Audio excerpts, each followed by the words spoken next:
It's the UPX Podcast, baby. Glad you tuned in. Got your host, ThankMeLater, and you're stupid to win. Might be coming up. Session as soon as you begin. Start out king of the street, then locking iconic in. Welcome to Upland. Grab your UPX, man. On your way in the door, hit you with $4,000. Get to buying and gripping, then to selling and flipping. Over to moving and shucking. I'm Scrooge McDuckin in UPX. Welcome, fellow Uplanders, to another episode of the Upland Property Xperts. I'm your host, Too Stupid to Win, and as always, I'm joined by ThankMeLater. How are we doing? What up, brother? I'm doing good. Yourself? Man, I'm doing excellent. Back from a week off. I heard the roundtable was very successful and highly talked about, so nice job there. Yeah, I think so. I mean, I really enjoyed it. It was great to get community participation at all kinds of different levels. I think it drove some good conversation. I think we'd probably do it maybe monthly or something, just start something out like that. I like it. I had one of the most amazing times with NFT in my life there. This is the first NFT that I've seen that much function with. I spent last week down in Athens, Georgia with the people from the Players Lounge and the DGD Mafia. And all I really got was a t-shirt out of it, but still I had a good time. So what exactly utility was it? All right. So all you had to do was own one of the DGDs, all you needed was one dog.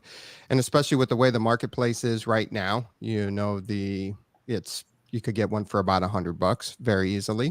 Mm-hmm. So, but what that got me was the ability to play a round of golf. While at the round of golf. For free? For free. Yep. Okay. Met some former, if you're a big Georgia fan, you'd meet like Sean Marino was there, who ended up being a running back for the Denver Broncos. Aaron Murray, huge SEC quarterback. He was on the show. Keith Marshall was on the show, the Fricks brothers. They also had a handful of other past Georgia players there. So I got to golf for free. The meal there was free. You had to buy your drinks, but no big deal there. Afterwards that evening, there was an after party in downtown Athens at one of the bars where the football players like to hang out. They had a room reserved. Well, not a room, the area of the bar upstairs. They had drink specials. So if you had a rare dog, you had 25% off. If you had an epic or legendary, you had 50% off your drinks for the night. I thought that was a nice little perk. Okay. And then Saturday was the tailgate, and they give you VIP passes on it, but you got free food and then a couple of drink tokens. And then you had Champ Bailey, who's a Super Bowl winning cornerback, played for the Denver Broncos. You had a couple other people show up too. So it was a pretty great time. So can't really complain. And that's all and all you needed to own was just one dog. Okay. So does that count really, though, as utility? I'm not saying it's not a cool perk, but it's not really utility. It's a perk. It's like if you own this, you get part of this secret club. I don't know. I'm curious. So yeah. Is that a perk to you then? Well, to me, it's not utility, in the sense that the NFT itself did nothing. No. You got a perk for owning those NFTs, but you had to show proof of it. So that was your entry. Okay. Okay. So I guess in this, Friday night, I had to check my wallet ID. So they checked my wallet ID. They looked up my wallet ID, saw, that I had a legendary. How did they do that though? That's laptop. So you had to log in or? No, I took a screenshot of my wallet ID for the project, and I showed it at the door, and they had a little laptop set up. They looked and they're like, all right, here's your wristband for your drink special. So, but how did they know it was you? Okay, so let's say that you couldn't go and you're like, hey, dude, you're in Atlanta. Here's a screenshot of my account. Yeah, you could have got away with that. Okay. I mean, I'm not trying to down it because it sounded super freaking cool. I'm not gonna lie. Like, it's a sweet perk no matter what, no matter how you slice it. Like, that's super cool. You got golf, you got to hang out with these sports people if that's your thing. I mean, it's, hell, Upland's never done anything that I know of like that.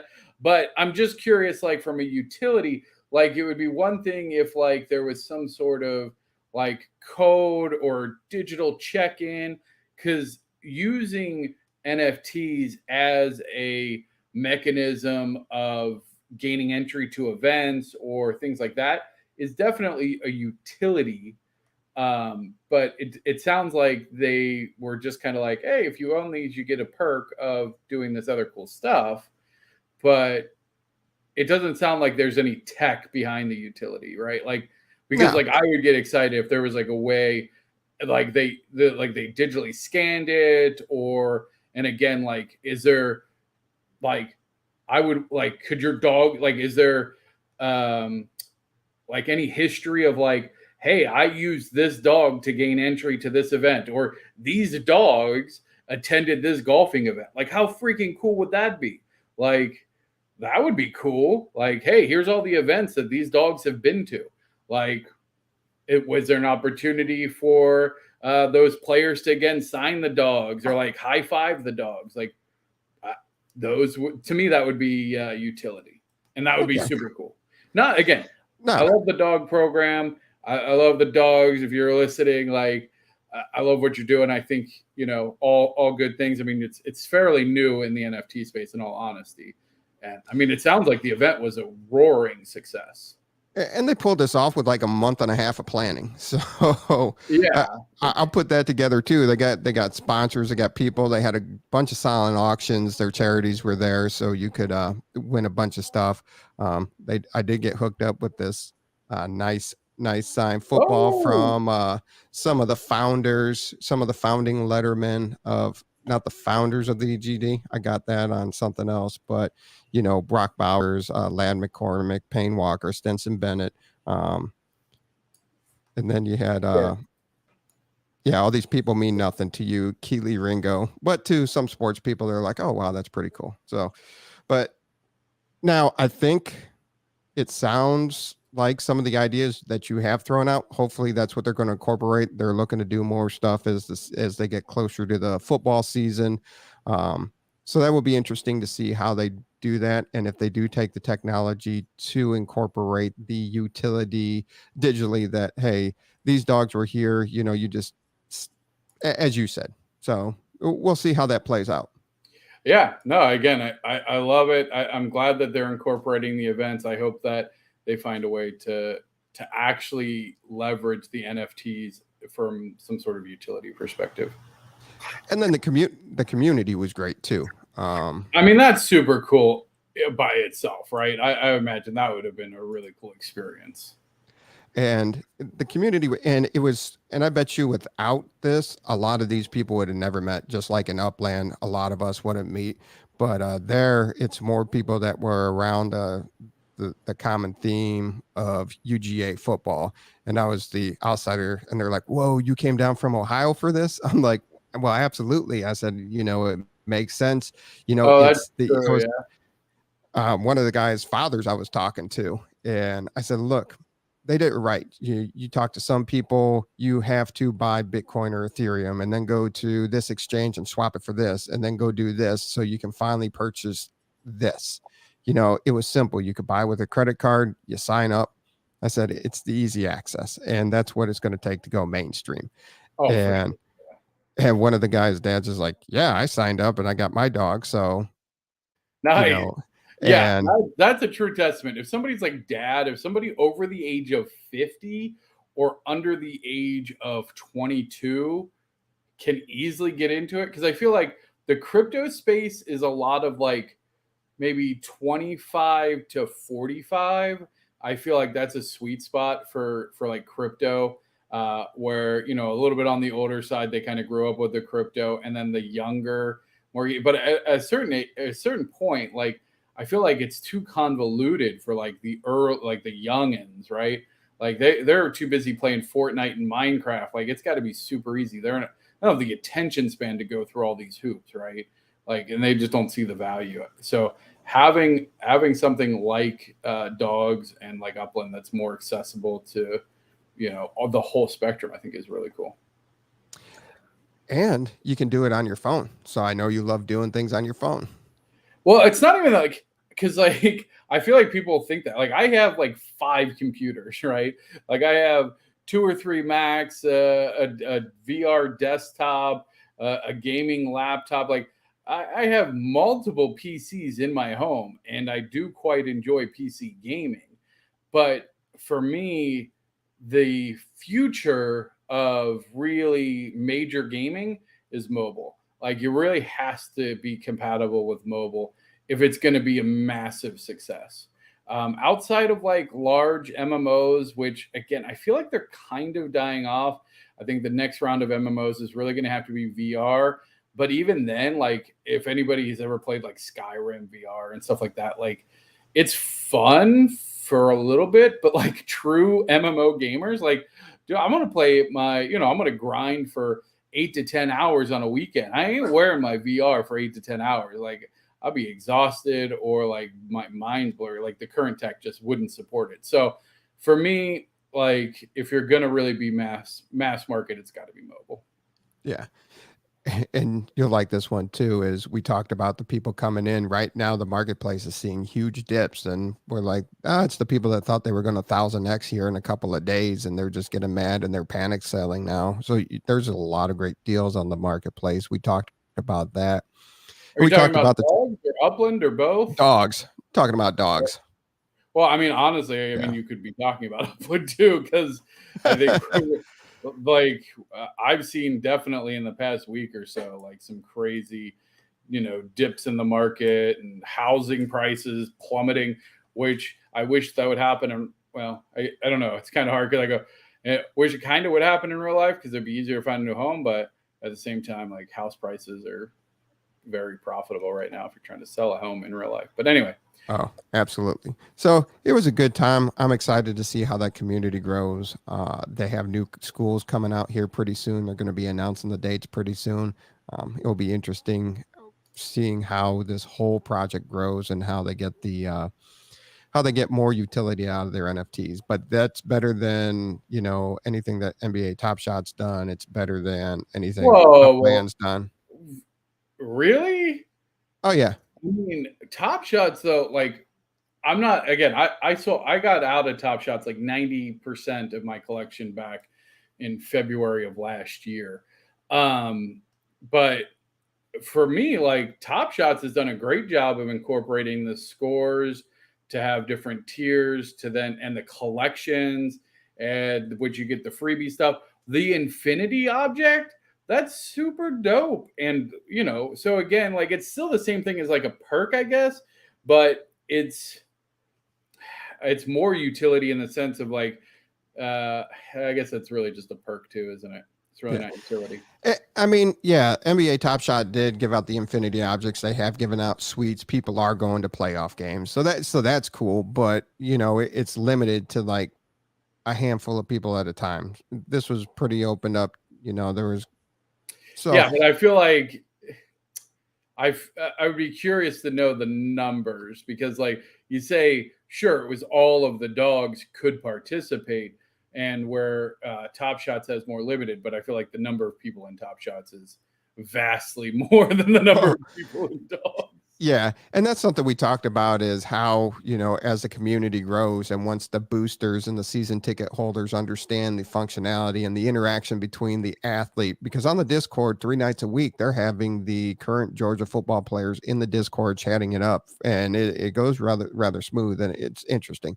Very great community. I'm excited to be a part of it, so I'm going to continue going, just checking this out and watching it grow. And we'll get them on the podcast again, as another school launches. So excited to keep talking with them. Super cool. And again, like those kind of projects, the reason we talk about, I know, we are primarily an Upland focused podcast, but it's really important, to understand the current landscape and economy and what are other projects doing? Because also those are future Upland players, right? Potentially. Yeah. like once they get into that NFT space, like at least for me, like when I got into Upland, I started to explore a bunch of other like projects and see what's out there. And so if you're saying like, hey, the dogs, they're mobile, they have these things, they're going to look for other projects that are similar in the space, maybe some different stuff. When Atlanta opens up, I'm sure that there'll be a large conversion. So yeah. Oh yeah. And I do have a meeting set up because I do have a yard decor shop. So I might be working on something with them. Very interesting. Working on that partnership. All right. So anything else about that, or you ready to move on? No. I think we've tapped that well. Yeah. All right. Now, I didn't think of capturing the floors last week like I usually do. So all these are compared to the week of April 4th.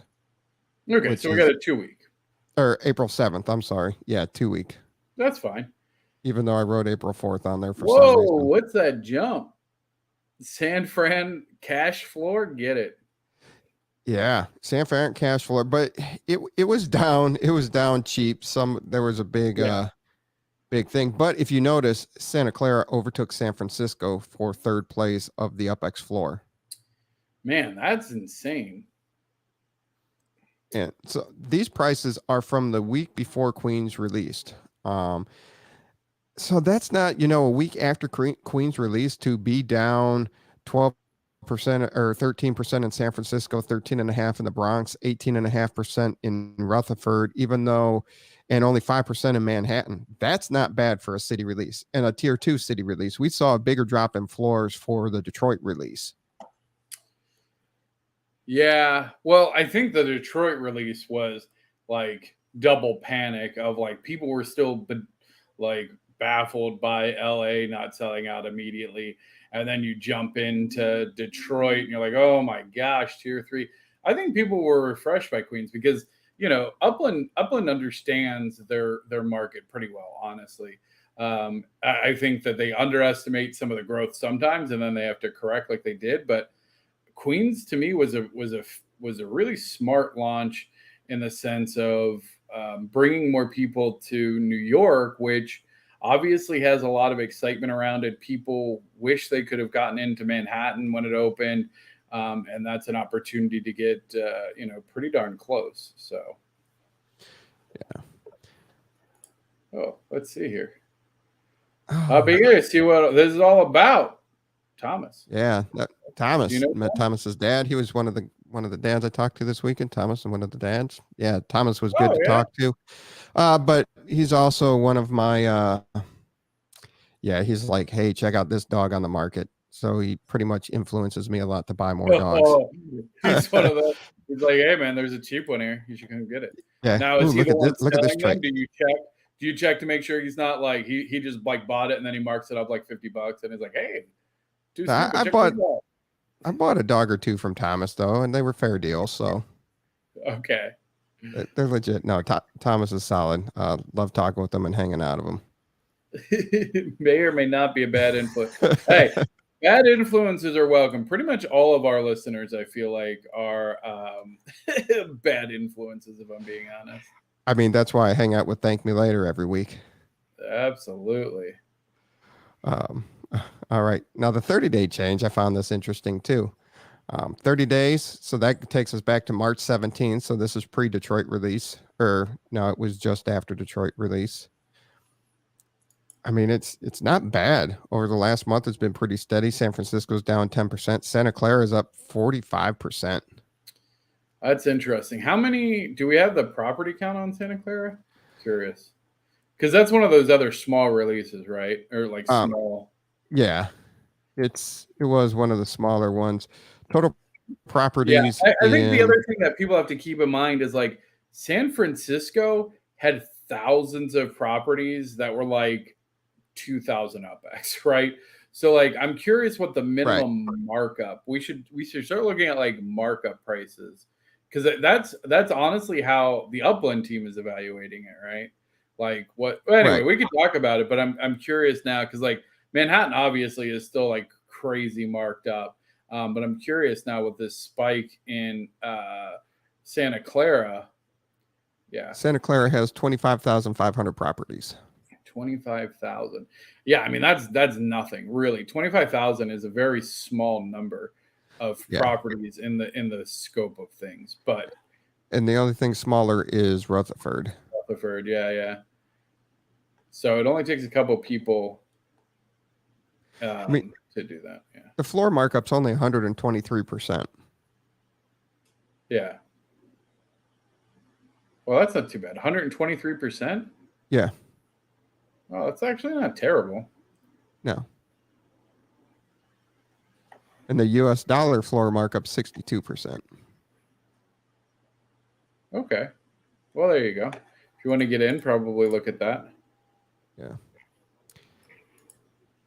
And then the bottom 5 city floors, Queens makes the list. It's good to see that Queens comes in above Detroit. That would be bad if a higher tier city comes in under a tier 3 city in its initial week on the secondary market sales.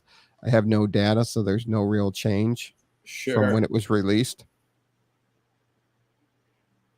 Yeah, I mean, I think that falls right in line with what I think with what they would be expecting. And you're seeing Los Angeles gaining steam. You know, it used to be the first, then it was the second, and it's worked its way all the down to number 4. I'd expect here in the next couple of weeks to make its way out of the top 5 of the bottom 5, if that makes sense.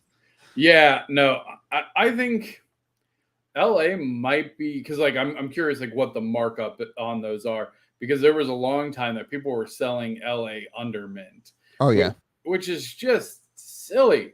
It's absolutely silly. Why the hell did you buy it then? Like, what was your plan? Like, that's those panicked buyers that are like, oh my God, it didn't sell out. Sell. Like chill. Like, you're just losing money. What are you doing? Like, trying 1,000x in a day. Come on, man. Yeah, like, I don't get it. People that constantly are chasing that next thing, I think they often fail. I think that they lose a lot of their money in like constantly trying to chase it instead of like putting the money that you have that you can sit for a little bit. Or honestly, like after the way LA went, a lot of people like bought secondhand under mint. Like that's especially USD. Like if you're getting in now, $3.99 for an LA property. So like if I was putting in USD right now, I would just be gobbling up under mint USD properties, because again, you can do the calculation then to figure out essentially what your quote unquote interest rate is based on that lower value. And it's going to be way higher than if you minted a property, which is the whole reason, like we always say, hey, if you're new, don't go buy secondary. Mint is because traditionally secondary market is higher than mint, so you get a lower average price. There's another DGD guy for us. So 1,000 UPX equals $1 US. Yeah. UPX is not a cryptocurrency. It's not traded in any market. It's your in-game currency, which has functions for not only buying the virtual property, but also buying NFLPA legits, some ornaments that you can decorate your buildings with, some block explorers, which is like avatars for people. So yeah, I mean it's the primary in-game currency. And it's at, like you mentioned, the static 1-to-1, $1 for 1,000 UPX. And as you were saying, ThankMeLater, that is the most important thing right there, is finding if you have the US dollars available to buy in. You know, you take the 14.7% return on investment from your property, the property earnings that you get, and you increase it so much if you get anything under mint. And then if you get it under mint for cash, hey, you're doing that much better. Oh yeah, absolutely. Like again, I mean, I put in, I don't even want to say it out loud, tens of thousands. Luckily my lady doesn't listen to the show, but like just a ridiculous amount of money in. I mean, it's fine. I've made it all back, but the reality is, like, I was buying UPX straight and buying property straight because that's really all you could do. I haven't put in a large USD influx probably since the fiat out came. But if I was doing it today, if I was new, I would definitely be searching for those properties. I would be buying properties for cash and leveraging those to get my UPX. Like, I wouldn't buy UPX and then go buy properties with it unless you're minting. Obviously, if you're looking to mint new properties, which is a completely valid strategy and highly encouraged. But if I'm buying on the secondary market, I'm looking for those USD deals because people are selling not only below mint, but usually on average, I think we're seeing about a 70 to 80% reduction. So like if a property was 10,000 UPX, you could probably find it for $7 or $8, right? So there's a good kind of built-in margin if you're buying for USD on those properties. And especially tons of people are selling under mint because that's how you kind of, it's a valid strategy. I don't use it, but I know a lot of other people do.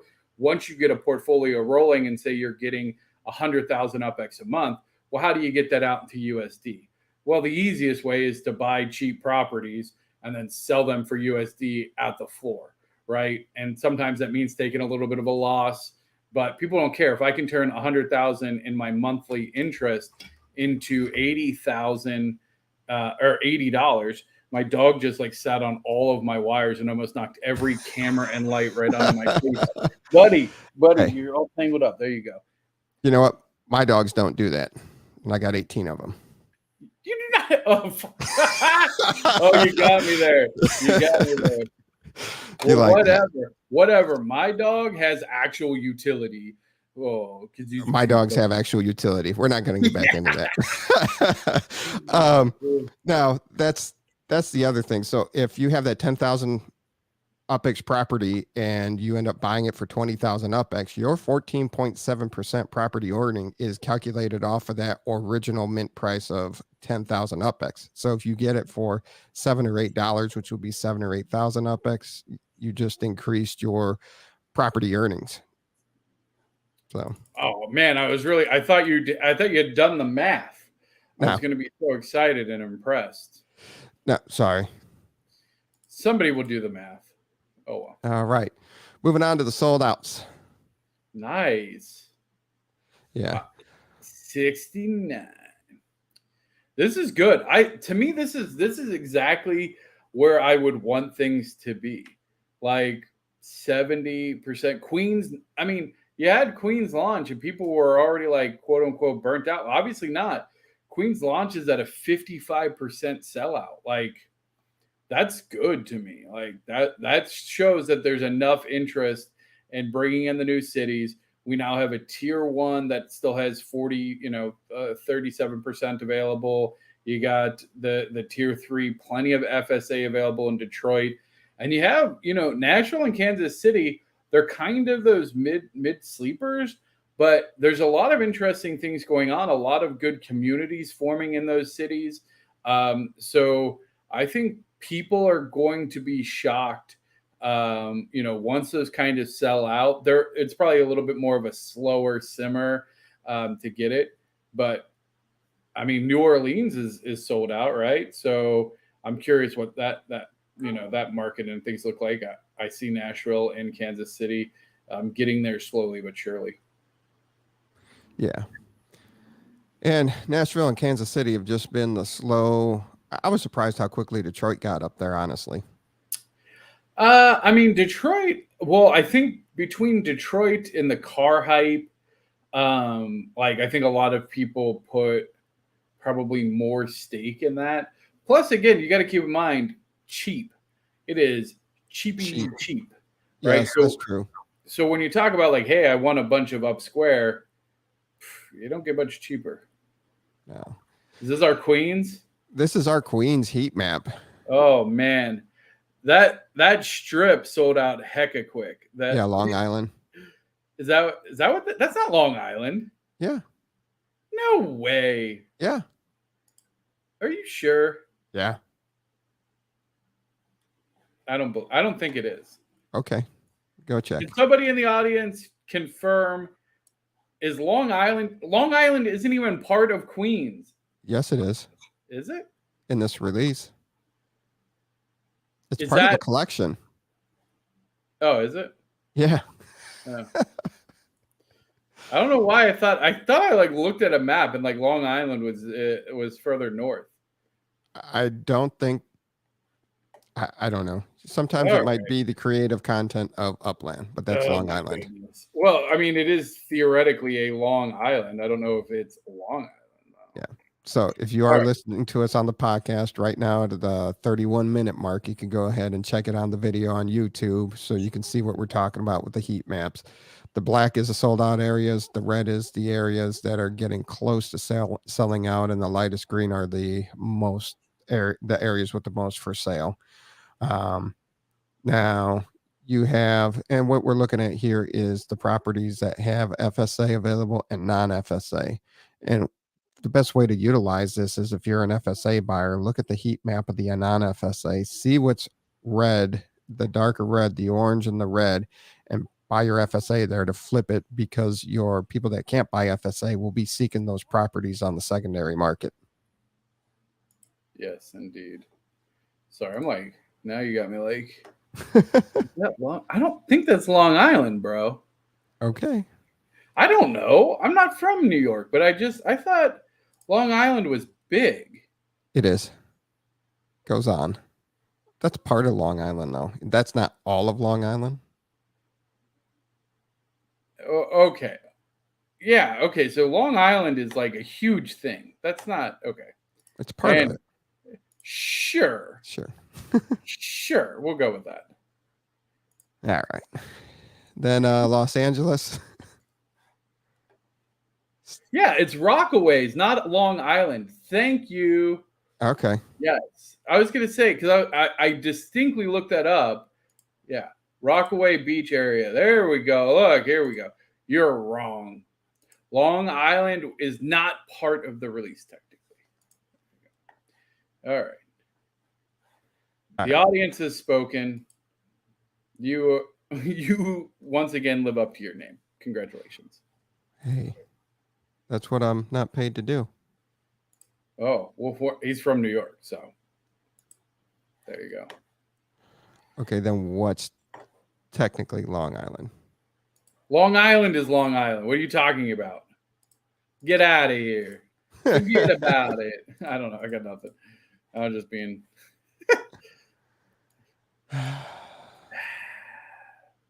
Yeah.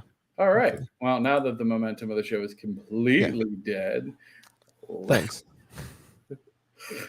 All right. What else we got? Yeah. So Los Angeles. Moving on to Los Angeles. As you can see, not much has changed there heat wise. Yeah, I think it's cool. I think a couple events helped it a little bit. Detroit, those look like appropriate colors for Detroit, honestly. Yeah. And then the non-FSA just about out. So if you want some non-FSA Detroit, you better hurry up because they are going fast. That'll be really interesting to see once that sells out. Like, it creates an immediate value proposition for new players. So, like, again, you now have opportunities to come in and buy USD under mint in probably several cities. You have the opportunity to come in as an FSA buyer, head to Detroit, buy in any of these sold out neighborhoods and almost guarantee yourself some amount of profitability when you flip for UPX. So coming in as a new player, if you are strategic about it, you have a couple really strong options on turning your portfolio profitable, especially sub 100,000. I think once you get over 100,000, so if you're going to go from 0 to 100,000, go to Detroit, buy FSA, get yourself lined up with FSA, swaps and stuff like that. So you can find buyers and flip those, 2 a week, get that money. And then once you breach that 100,000, switch over to buying with USD. Like, I think you could be very profitable with just a couple $100 in and really have a pretty solid portfolio quickly, which is cool. I think that the way Upland has balanced the economy and so the way that some people just can't like handle it is very very ripe for people who know what they're looking for. Like, people who aren't holding a scared hand, as they say, can really profit from this. Absolutely. Fully agree with that. And people are profiting from it. It's not absolutely can. They are, and they're taking advantage of it. So, weekly Spark bonus was announced this week. Does Miles have 2 monocles? What is happening? I really don't know what happened there. Like Cyborg guy? Cyborg guy? Is that what it is? But like, I have no idea. Monocle? Like, come on, fam. And then like, also, is he got like one OJ Simpson glove hand and then like a furry hook? Like, what is going on? I'm very concerned about Miles here. Technically, Brooklyn and Queens are on Long Island, just at opposite ends. Cross the line and you are in quotations Long Island. Okay. So I'm 50% wrong. Sure, we'll go with that. So you're concerned, and he looks skinny, like he lost some weight. Yeah, no, I mean, this is definitely like the Gen X version of Miles, right? Like or not Gen X. What are the new millennials or below the millennials? Millennials are old now. What's after millennials? What are the youngins called today? No idea. What are your kids? They're okay. Oh, let me tell you about my Gen kids. Z? Jesus. Woo. Gen Z? Yeah. So we come back from our trip and my 3-year-old's like got the sniffles and whatnot. So Monday she pops positive for COVID. Then later my wife pops and I'm like, oh, Jesus. So they're isolated and I've been taking care of the 9-year-old, the 6-year-old, and the 20-month-old. And I don't know how my wife does it. I make jokes all the time here about it, but yeah, she's a miracle worker. She keeps the house clean. She has the food ready, cleans up the dinner, and gets the kids packed and off to school. Like, I didn't make my daughter's lunch right yesterday. Today, I forgot my kid's iPad, so I had to run that to the school. Like that, like I cleaned something up, and then there's something, I don't know. I don't like, poof, I'm done. She needs to heal up and get better and get back at it because I'm not cut out for this. Yeah, I don't. Your wife sounds like a saint, man. I don't know how she could do it either. I mean, I have the 4 kids. She's got the 5 kids to take care of. So, I mean, bless her heart. Yeah, that sounds crazy. Yeah, because she's got to put up with me and the other 4. And, oh, yeah. Yeah, I can barely put up with just you. I know. Imagine offspring. Oh, I shudder to think.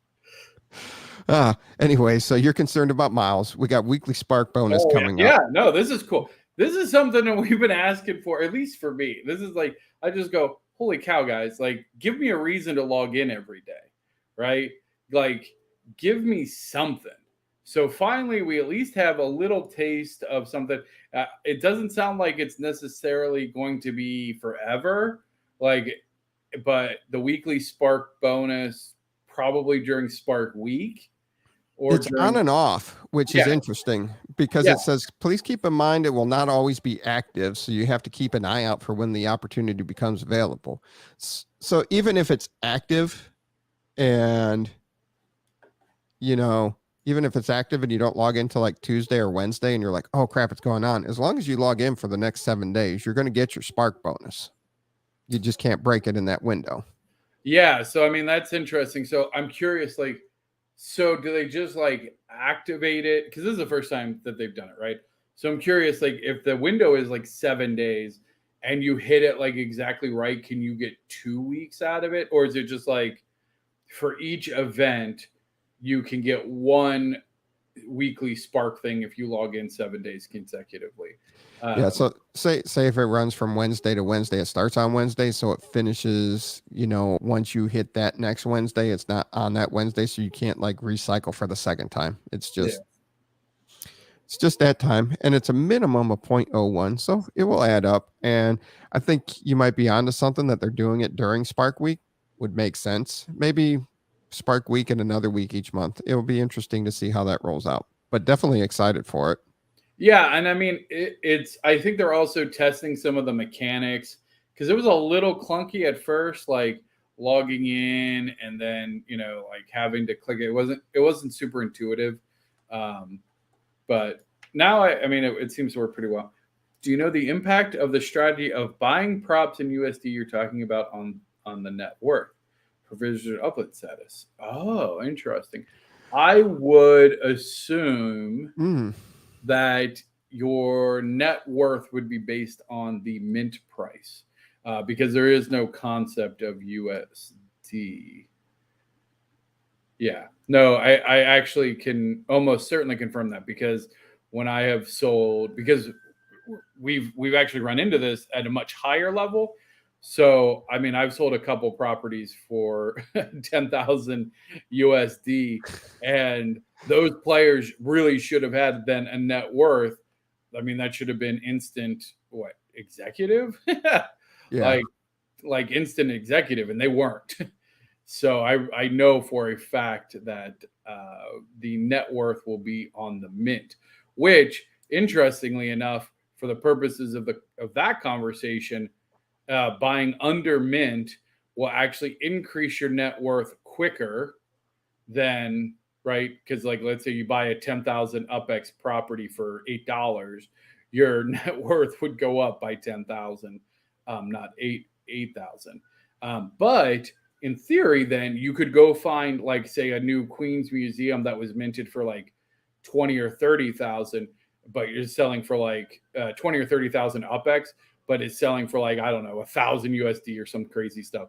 You could theoretically buy that and still be under, which is interesting. So, and I think that's something they got to figure out sooner or later when you buy large things in US dollars with your net worth, because you can buy that same property for 2 million UPX and your net worth is going to go up by 2 million UPX, just like that guy that traded you for those properties that you used as burners. I mean, that's ingenious. He traded you a property and his net worth went up by 1 million UPX. Yeah. And we also found out, apparently, I was under the assumption that like once he bought that, like he couldn't then trade it again or it would revert back to mint. But apparently what I've been told, as long as if it's traded, it keeps the last sold price. So, yeah, which again is probably one of the reasons now they have those. You have to like wait till after Spark Week to claim some of the bonus Spark because people were leveraging that to manipulate the market and manipulate net worth. I have been manipulating the heck out of my net worth. However, I'm doing it completely wrong because it just keeps going down. You're supposed to be going up to get that chief executive. I'm doing this completely wrong. I should be a chief executive 2 times over by this point, and I still don't think I'm over 90,000. So it's kind of insane. Kitty Island property. And you sold something else for 10 grand too. Yeah, I sold. No, maybe it was just Kitty Island, but then I ended up selling the museums for 25,000 total. Yeah. I thought there was something else. I made a couple big sales though. But yeah, Kitty Island sold for 10 grand. Now I'm excited for this. The collection holding periods. Now, I'd rather just get rid of the collection bonuses now since it's been established. You're already getting a multiplier on your earnings once you have the collection active, but this is a little bit better. I mean, I like it. I like the collection bonus. Oh, and also go back because I got to point something else out on the previous slide. So first of all, I like the collection bonus because it just feels good. The little mild celebration. Like if you're not just like flipping and just trying to like collect all the bonuses, like it is a special moment. Like your first couple that you collect, that's a really big deal. Like that 800 UPX, that goes towards buying your second, third, fourth property, right? So I like it. I think it's a cool incentive. But what I want to call out here is look at the tag, the blue one. And if you notice, the other ones say like executive, like this is a new color that we haven't seen, and it says custom collection. Yep. Do you see that? So yeah, the bottom right. I noticed that too. I was like, what's that about? Very curious. Upland, I don't know. Historically, does Upland intentionally put Easter eggs, or is it like? Well, that goes back to the Hong Kong thing from the one trailer a year ago, and yeah. Now, mind you, right now there's 288 collections, and if you were able to get all the rewards, that's 3.25 million UPX. That's a lot of work, though. Like, let's be honest. Oh, it is. Like, there's easier ways to get 3 million UPX in the game. Just go treasure hunting, Pog. And I'll pull out the ultra rares and see what that number is after that. But either way, so the collection hold'em period, standard collections, there's no timer, so you can swap them back and forth. Limited collections are 7 days. Exclusive collections are 3 weeks. Rare are 30 days, and ultra rare are 30 days. I thought ultra rare would be something like 45 days. Just keep ramping it up. Now that really makes you think.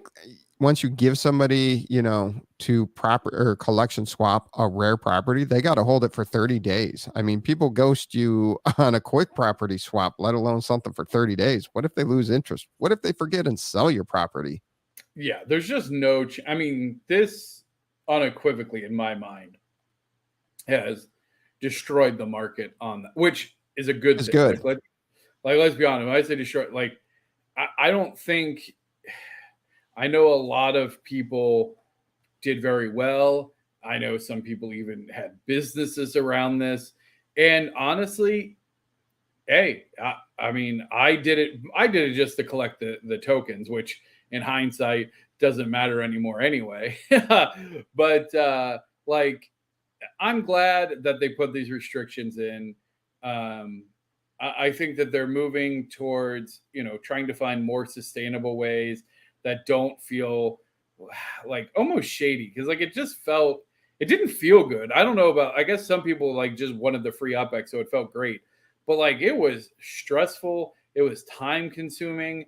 There was so much risk. So many good people got screwed on it. Like it's just not worth it. People took off, like they got the property, then they decided to go grab something for lunch, and they remembered they had to run an errand, and they left their phone at the house. Some people just straight up stole properties and said thanks and never gave it back. And yeah, no. So I'm glad that this kind of puts a kibosh to all of it. I mean, it was fun for a while. Again, some people made crazy good profits off of it. They were very organized with it. And kudos to them. Kudos for them for finding a niche.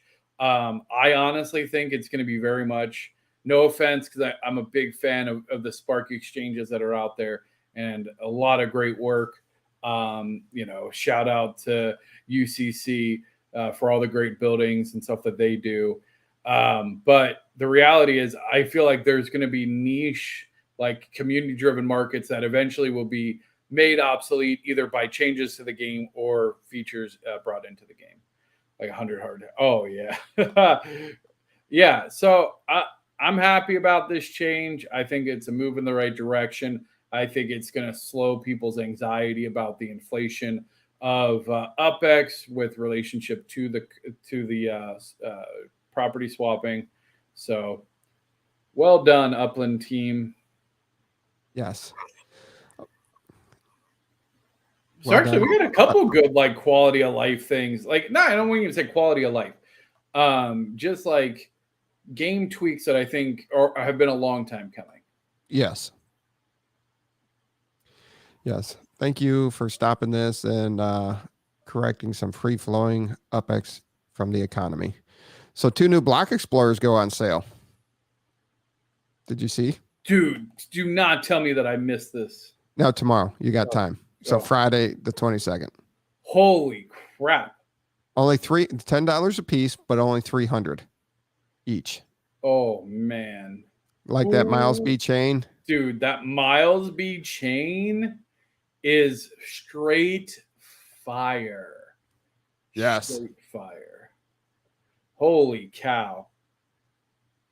Dang. There's 100 of each? 300 of each. 300 of each? So it's interesting because, as you know, I feel two ways. What's the two ways you feel about these block explorers? Yeah, I'm interested there. Let us know. So I do a lot of buying of block explorers, and I'm very tapped into the block explorer market. So it'll be interesting at 300. A physical Miles chain to wear. Oh man, that would.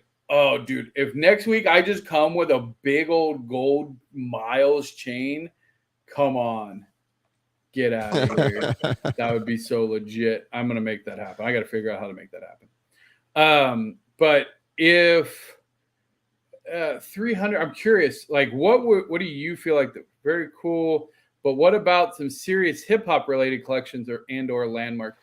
Yeah, I mean, I know over in Brooklyn, over in the Bronx. Either way, the apartment building where hip hop was born, that's not being sold. They're making that. It has to be a landmark. So yeah. The Miles Grill. Ooh, that would be fun. Yes, Monkey King. That chain does go hard. So it's interesting because here's a situation, and this is what ooh, somebody already has the boombox as their block explorer, as their director block explorer. Has that exact boombox or just a boombox? They probably copied it. Yeah, that's fact.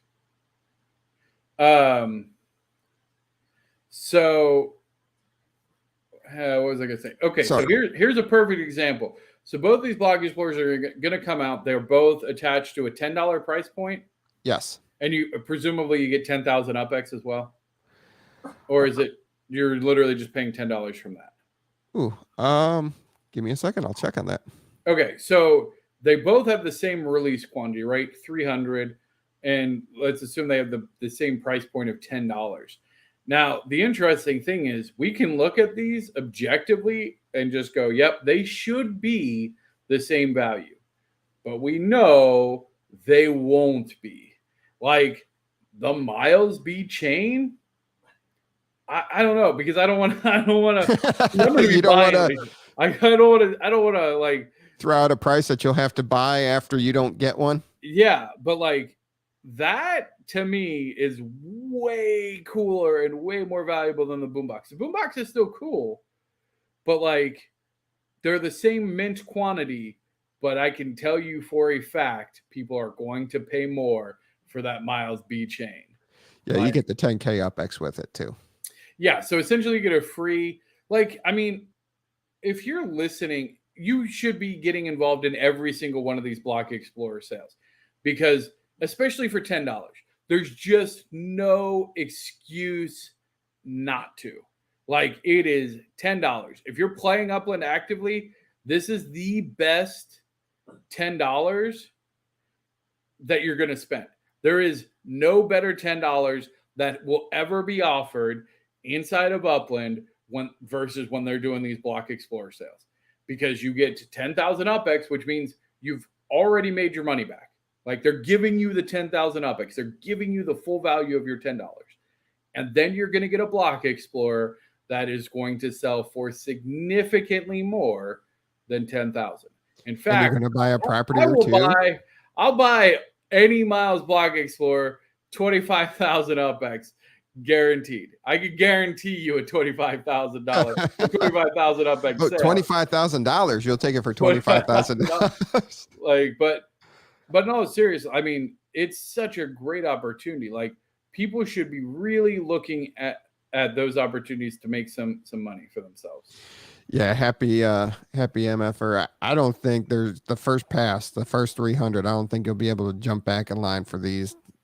No, and even in traditionally with these kind of sales, it's a one and done. Like you can only buy one. I mean, we saw this even with the like the Ukraine block explorers, which I don't think sold out, where there was thousands of it. Yeah. You will only get and like everyone there's going to be 1,000. There's going to be 10,000 people that try to get these, and there's only going to be 300 winners. So you end up getting the Miles B chain block explorer for free. You get 10,000 UPX that you can buy a property or two under mint. So you'll increase your property earnings and you'll be able to sell the chain for Minimum of 25,000 UPX. Minimum. minimum. I will personally guarantee a minimum value of 25,000 UPX on that Miles B chain right now. So yeah, you're already 2.5x your initial investment. Yeah, well, yeah, actually you'd be 3.5 because you got 10,000 UPX. Yeah. You'd be at 35,000 UPX for $9.99. There you go. Yeah. So, yeah, super right. cool. Super cool. Dizzy says he likes the boombox. Don't get me wrong, the boombox is sweet. Like, I think it's legit. I think that there'll definitely be collectors for it. It's interesting because again, the idea of the block explorer and what it represents, like for me, that the chain would just be a cool like block explorer accessory. 1 million UPX one day, maybe mint one, maybe mint one. Piggyback ride sold. Hop on, buddy. So registration closes Friday, April 22nd at 8 a.m. Pacific time. Wait, when's it open? Is it open now? Yeah, you can register now. Oh, what are you guys doing? Go register now. And the sale starts Friday at 9 a.m. Pacific time. So 11 a.m. your time. So you'll get your email saying that you can buy in a day and a half. Right. Absolutely. I gotta go register. All right, you register. Queen's collection revealed. Yes. Did you? I really didn't do Queens. Like, I'll be honest. I was too busy traveling, so I mean, I was in Queens, but yeah, I didn't do that. And they also, I think it's. I don't really have anything to say about the collections. It seemed pretty standard. I don't think anything stood out. Obviously, the museum collection. So second time there was a museum collection. Happy got 8 out of 16. Get it. Nice. Yeah. There were 3 standard, 6 limited, 4 exclusive, 2 rare, and an ultra rare. Everything needed 3. So there was nothing that needed 2, 4, or 5. Everything was a 3. Decent multipliers, nothing spectacular. Gotcha. Wait, so what was the curator, the Queen's curator? 285. 285. Okay. Which would be equal to the Painted Ladies in San Francisco. Yeah, I mean, I don't want to say that. Nothing is equal to the Painted Ladies in San Francisco, let's be honest. But I get the sentiment, what you're saying, like the multiplier. Or the same as the Media Capital collection in Manhattan. Yeah.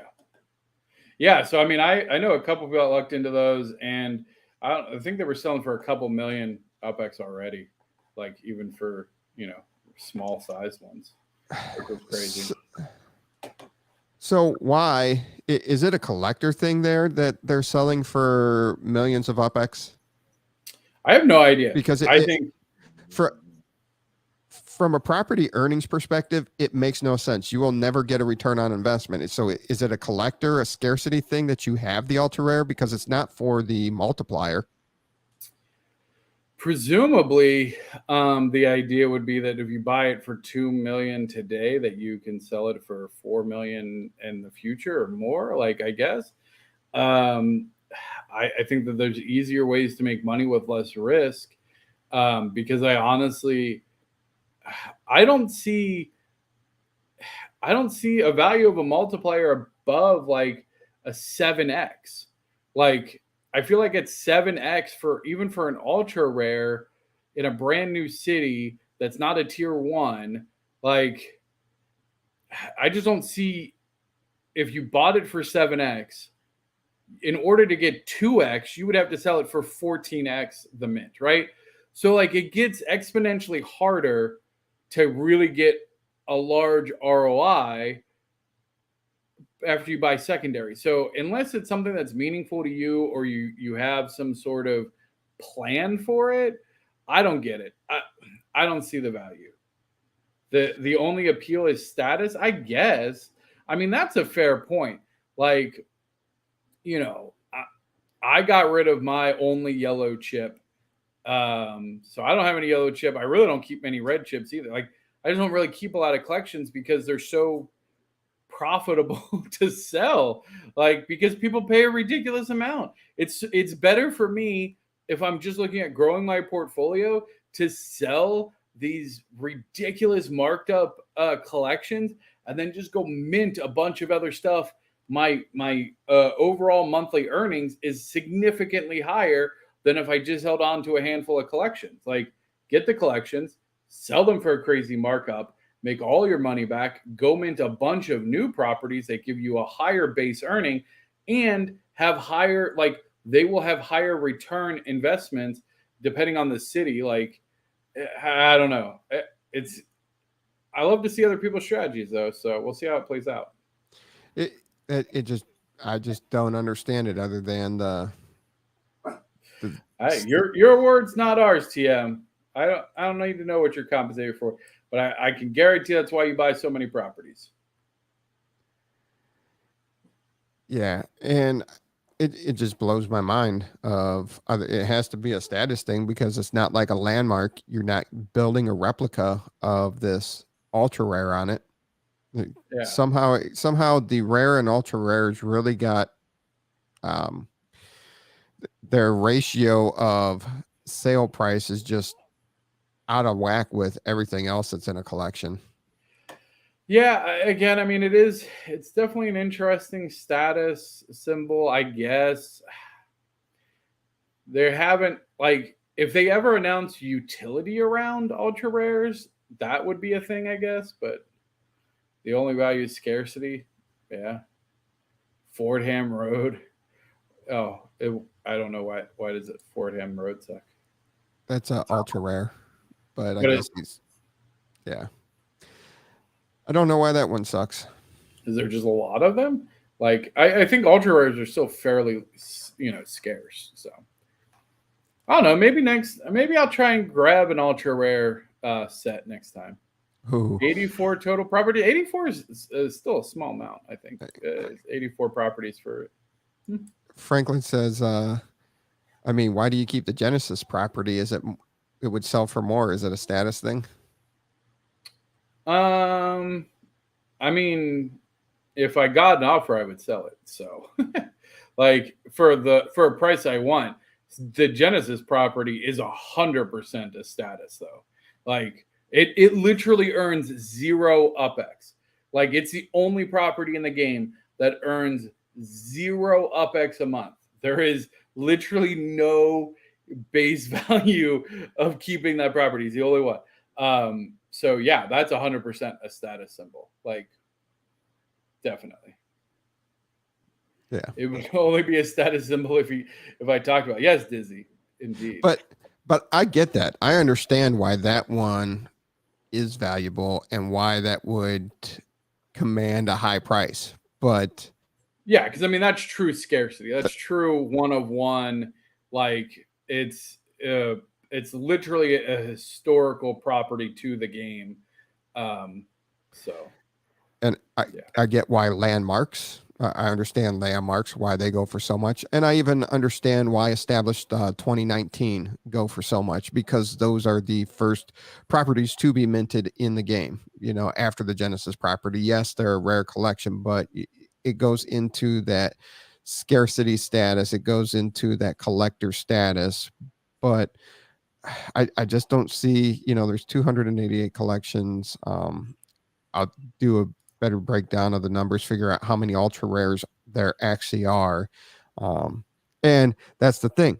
So somebody bought an ultra rare for, 20 or 30,000 UPX, and somebody comes along and buys it for 2 or 3 million UPX. And everybody's like, oh, wait, I would rather have one of the established 2019s than an ultra rare for those prices, because the 2019s aren't even going for that prices. And at least in my eyes, your established 2019 and the Genesis property are more valuable in my eyes than an ultra rare.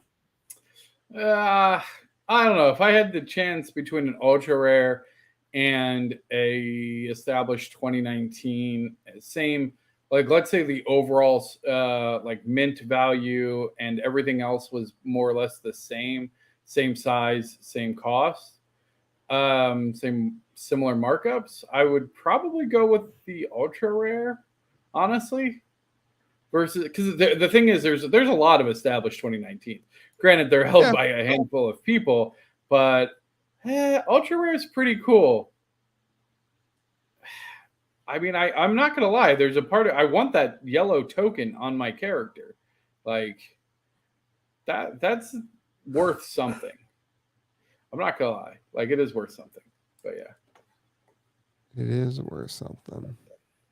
Yeah, ultra rare trumps rare IMO. It does.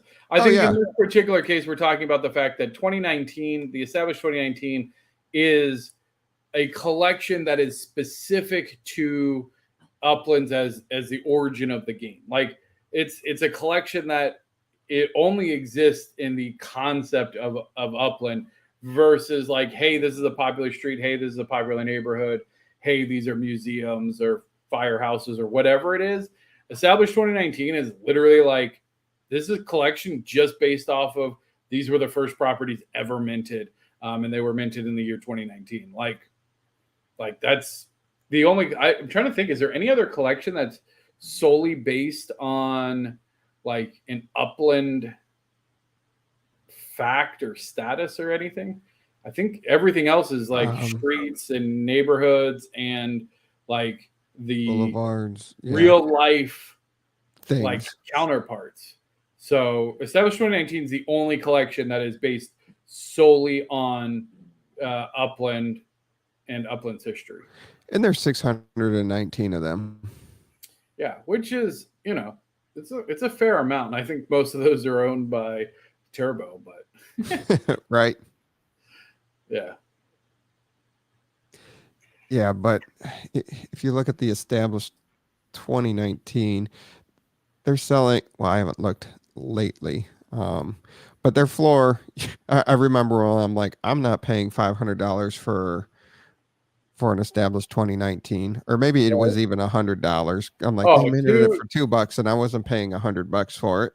Yeah, no, 200,000. I remember 250,000 being like, oh, who's paying that? Yeah. Now the floor is $599. $599. Still not at $1 million. No, but there's a lot of speculation. Like the UPX floor though is 999,999 UPX. Oh, all right. Get it. I'm curious what the actual like churn on those is. I'd be curious to know what the sell through on that is. But yeah.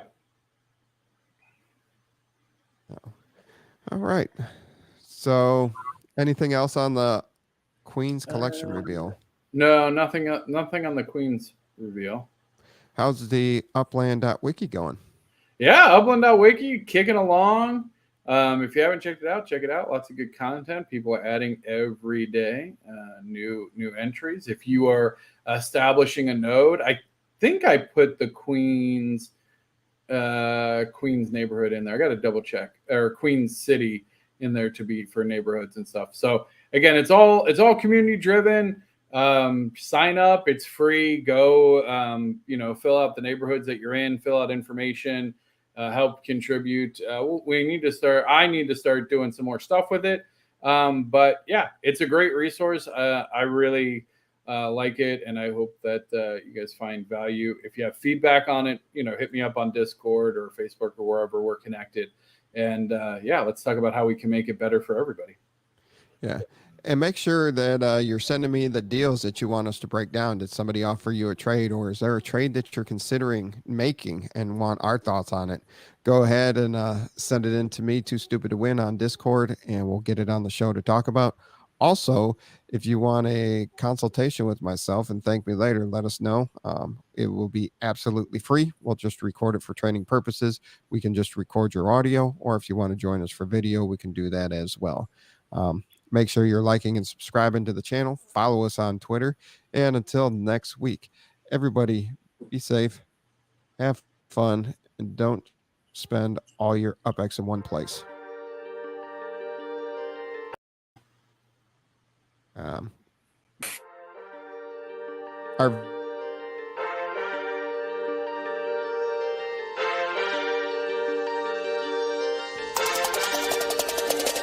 It's the UPX Podcast, baby.